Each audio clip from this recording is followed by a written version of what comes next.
tagapanood po ng aking vlog. Andito po ako ngayon sa bayan po ng kuya po. So nandito po yung property. Ito po yung property, fully developed na po siya. 3.8 hectares po ito. Ayan po, marami na pong tanim.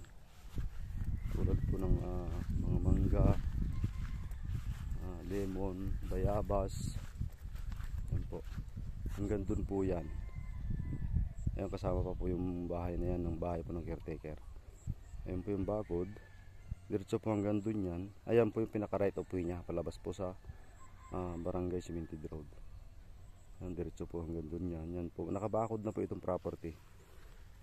Ayan po yung mga developer ito. Ayan po, may fish pan. Bali tatlo po yung fish pan nito. Ayan po siya. Ayan, may mga halaman na po siya. Kompleto na po. Ayan po. Puro tanim po rito sa harap is halo-halo rin po. May mangga, may avocado, may chiko, may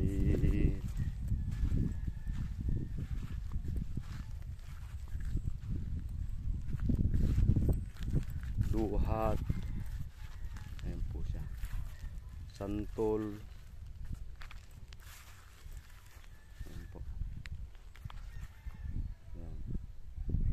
Naka-solar na po itong property. Ayan po yung mga solar po niya. Ayan. Ito po. Maluwang po. Maganda po itong property. Halos patag na patag po siya. Ayan po yung mga big mango trees po niya. Ayan po siya. May 18 mango trees po ito na malalaki.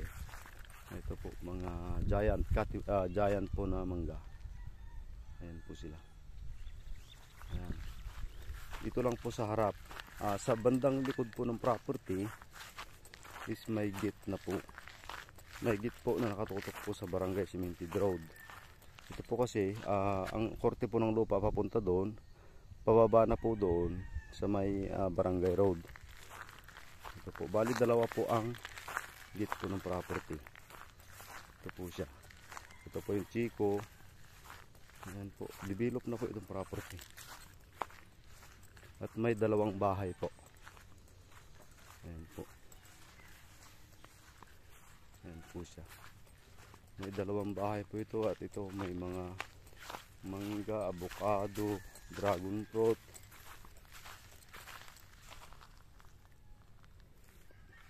Dragon fruit. Giant bayabas po. Tapos mga giant katimon. Ito po. Ayan po. Hanggang dun po yan. Diretso po. At ito po yung pre-range. Ayan po yung pre-range ng bibi. Pre-range po ng manok. Ito po mga malaking mangga po. Ito po yung mga hanggang dun po yan. Iyon po yung boundary. Diyan po sa likod ng pre-range na yan. Diretso po hanggang dun. Hanggang dun po yun. Diyan. Tapos doon pababa na po doon. Yan, kasama pa po yan. Yan, diretso po hanggang doon po sa baba.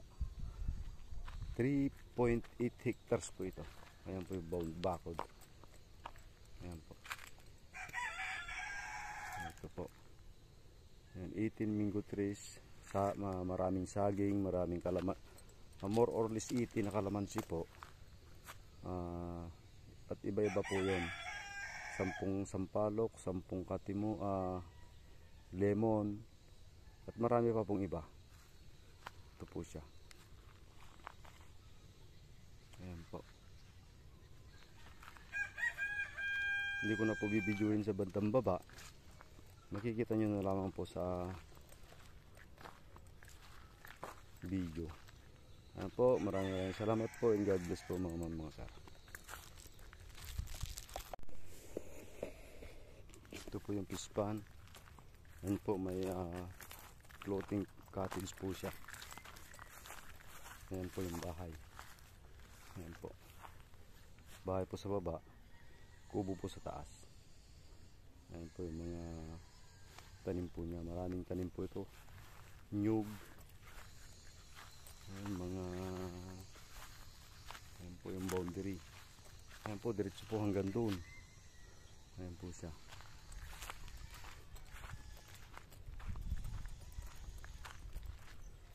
Ayan po yung alagaan po ng bibi.